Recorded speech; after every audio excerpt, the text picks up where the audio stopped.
somewhere. Did you take it? My husband Elliot, his face flushed with anger, accuses me. His newly purchased cherished luxury watch has disappeared from the shelf where it was stored. It wasn't me. I don't know anything about your watch. Who else could it be? You say you're working at home every day, but I don't even know what you're actually doing. Give it back, thief. I told you, I didn't take it. No matter how many times I say this, my husband's anger won't subside. He won't listen. Hearing this, my mother-in-law, Carol, who had been listening, revealed a sly and unpleasant smile. Christina, you were cleaning during the day, weren't you? Did you lose it somewhere then? Indeed, during the day, I reluctantly did it in between my work because she told me to clean. But I didn't touch my husband's watch. I told them so, but neither of them believed me. That watch was extremely expensive. Find it right away. You get no food until you find it. Wait a minute, please. No, stop.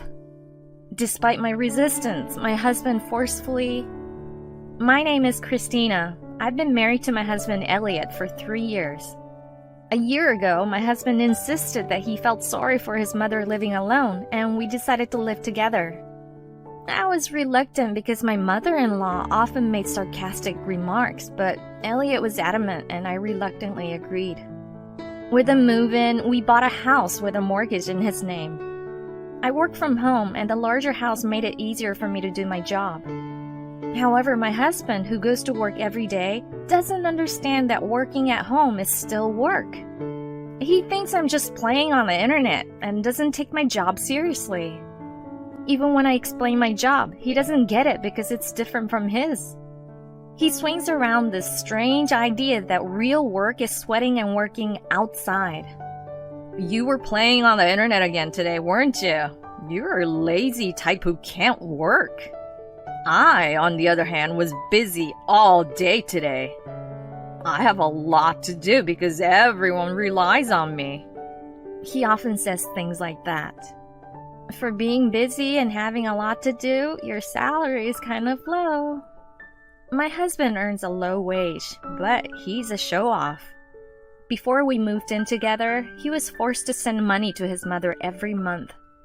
He would pay the full amount for drinks at gatherings, saying I'll pay, and he also has a habit of wasting money on expensive bags, shoes, and recently, a luxury watch that cost over $10,000. I've told him many times to stop and to consider our finances, but he ignores me.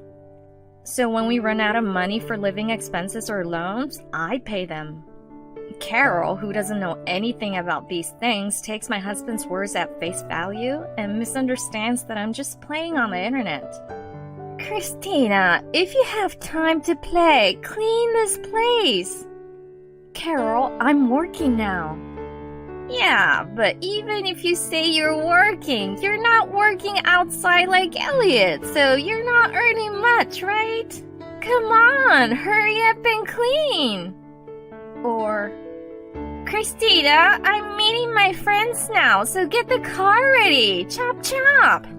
What are you gonna do if I'm late because of you? She makes me do housework or drives her around even when I'm working, which is a problem. Hey, Elliot, your mother has this weird idea that work has to be done outside. She doesn't seem to understand the concept of working from home. I can't work like this, you know. I complained to my husband, but he only said, You should just do it for my mother. Christina, you're so petty. And the discussion didn't go anywhere after this. Then one day, my husband came home from work and stormed over to me with a red face. Christina, where did you put my luxury watch? Did you hide it somewhere? Did you take it? He was furiously angry at me, his face red. His newly purchased luxury watch had disappeared from the shelf where it had been kept. It was nowhere to be found. It wasn't me! I don't know anything about your watch! I never touch his things, so it couldn't be me. But my husband was convinced I had done it. Who else could it be? You say you're working at home every day, but I don't even know what you're actually doing. You rifled through my shelves and took it, didn't you? Give it back, thief. Like I said, I didn't take it. No matter how many times I said this, his temper wouldn't subside. He wouldn't listen. Carol, who had been listening to our conversation, showed a sly and unpleasant smile. Christina, you were cleaning during the day, weren't you? Did you lose it somewhere then? Indeed, during the day, I reluctantly cleaned in between my work because she told me to do so. But I didn't touch my husband's watch. I told them so, but they didn't believe me. That watch was extremely expensive. Find it right away. You get no food until you find it. Wait a minute! Please, stop! Open up! Please! No way. Start looking in this room first. And he locked me in the room. I searched the house thoroughly, but I couldn't find his watch. Elliot, I'm hungry. No, I told you, no food until you find it. I couldn't leave the house, so I couldn't go out to buy anything, and I was being watched, so I couldn't eat in secret. I ended up going 24 hours without food. The watch was never found, and my husband finally said, It's your responsibility. Since you didn't find it, you have to compensate for it and pay for the watch. I couldn't afford to pay nearly $10,000 for a luxury watch when we were barely making ends meet. But no matter what I told him, Elliot insisted that I pay. I had no choice but to increase my workload. Between the heavy load of work, housework, and looking after Carol, I was worn out both mentally and physically. When I went back to my parents' place for a change of pace on my day off, my father, Samuel, immediately noticed my state. Christina, what's wrong? You look pale. Dad, actually... I told my father about increasing my work recently, how living together was harder than I thought, how I was worried about getting along with my husband and mother-in-law, but I didn't want to worry him too much. My father listened to my story seriously. It's hard for strangers to get along all of a sudden, but Christina, don't hesitate to rely on me if you're in trouble. You can even come back home if you want. Thanks, Dad. My father comforted me gently. Just that made me feel relieved, and I felt better. He's always there to listen, gently supporting me without being too intrusive. I can't thank him enough. A few days later, I received a call from an unfamiliar number on my smartphone. Suspicious, I answered it to find out it was from a hospital. They told me that my father had been in an accident and was in a critical condition. When I told Elliot and Carol, they urged me to go to the hospital immediately, so I headed to the hospital where my father was taken. Apparently, my father was hit from behind by a car while he was walking. The car that hit him seemed to have driven off immediately, and the police were investigating. As my unconscious father lay there, I felt a desperate need to pray. But first, I needed to contact Elliot and Carol. I wouldn't be able to return home anytime soon. I made a call home from the hospital. My husband answered the phone with a brisk voice. Elliot, I'm sorry. My father hasn't woken up yet, so I can't come home right away. I understand. You should stay with him. But Christina, if anything happens to your father, the inheritance will go to you, right? Excuse me? Don't say that! Just checking. The inheritance will go to you, right? Well, yeah, but... Okay, got it. Keep up the good work taking care of him. Something about my husband's cheerful voice felt off. It was as if it was happening to some stranger, not his father-in-law. Besides, how utterly low of him to bring up the topic of inheritance at such a time. I was deeply disgusted by his words. 2 days later, I decided to go home for a while. When I arrived, I noticed Carol's car was missing from the garage. She must have gone out. As I entered the house feeling a bit relieved that she wasn't there, I was surprised to see both her and Elliot at home. Jesus! I didn't know you guys were both here! Christina, you've been cheating, haven't you? Both my husband and his mother were angry, their eyes narrowed in rage. I had no idea what they were talking about when they suddenly accused me of cheating. Cheating? There's no way I would do that! What's gotten into you all of a sudden? I know you were with a man last Friday. I had a meeting with a client for work. Is that what you're talking about? I wasn't cheating. The very fact that you were meeting a man in secret means you were cheating. You're terrible. If just meeting with someone from work equates cheating, I was beyond exasperated. But no matter how much I argued that they were wrong, they wouldn't listen. You're lying about meeting a client just to deceive Elliot. We're not falling for that. But Carol, I'm telling the truth. Liar! Get out of this house! She grabbed my arm, shoved my somehow already packed belongings at me, and tried to kick me out of the house. Hold on! You're misunderstanding! Shut up! Just get out! We'll send the rest of your things later. You should be grateful for that. They kicked me out of the house and never let me back in. Why would they suddenly suspect me of cheating? I would never cheat on my husband. Confused, I decided to go back to my parents' house.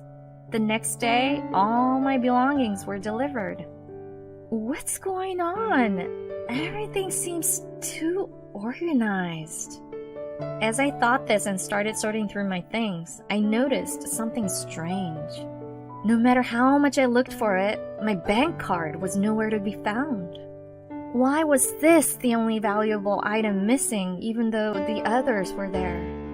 I remembered when my father had his accident, Elliot seemed overly concerned about the inheritance. I remembered the discomfort I felt at that time. When he heard that the inheritance would go to me, he seemed pleased. Could it be that he stole my card for that reason? If I think about it this way, it makes sense that they suddenly started suspecting me of cheating.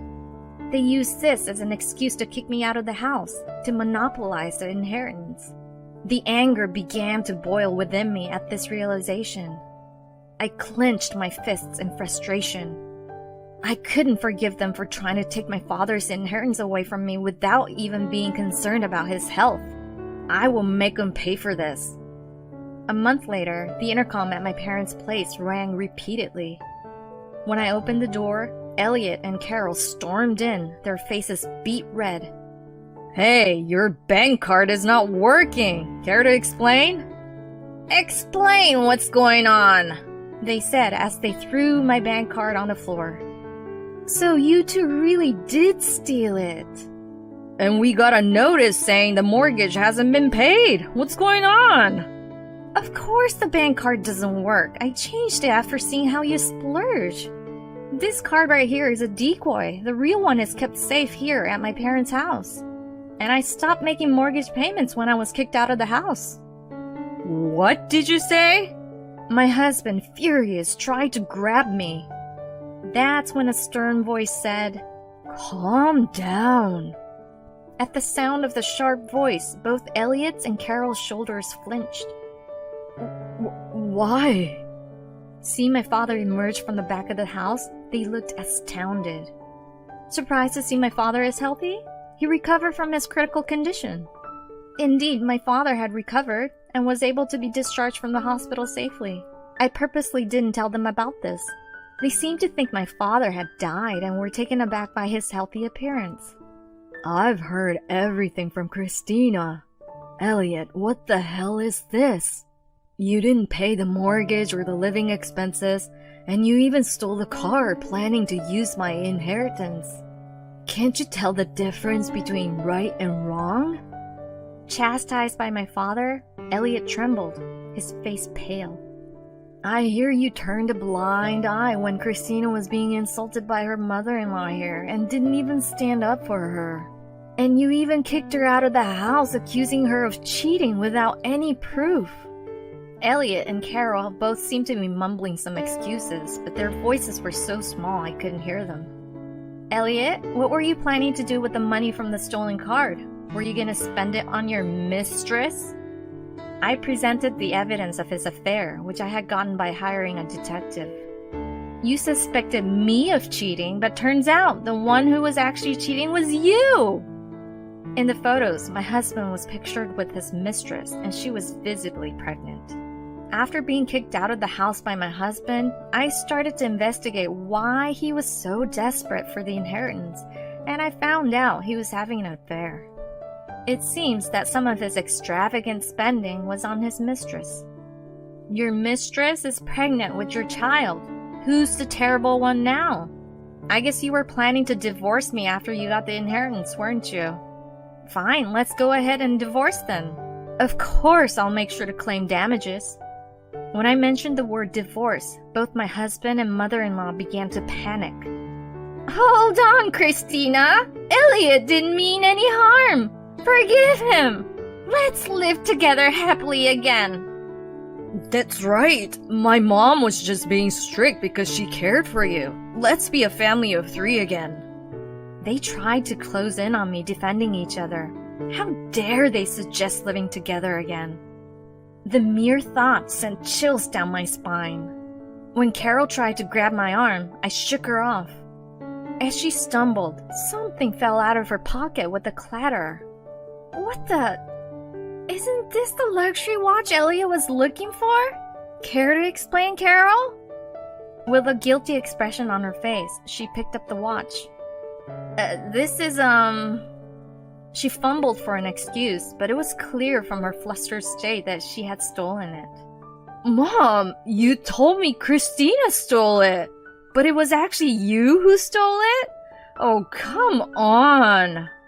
You were also the one who tried to steal Christina's bank card. I'm not the bad guy here. It's all your fault, Mom. What are you talking about? It all started because you, Elliot, were complaining about not having enough money, and your allowance was too small. I did all this for you. I thought Christina's dad was certainly going to die after the way he was hit. Then we could get the inheritance, and I was planning to return the watch without selling it once we got the inheritance. My father and I exchanged looks at her words. Are you saying you caused my father's accident? Did you hit me with your car? She hung her head with a startled expression. Her face was drained of color, and she was shaking.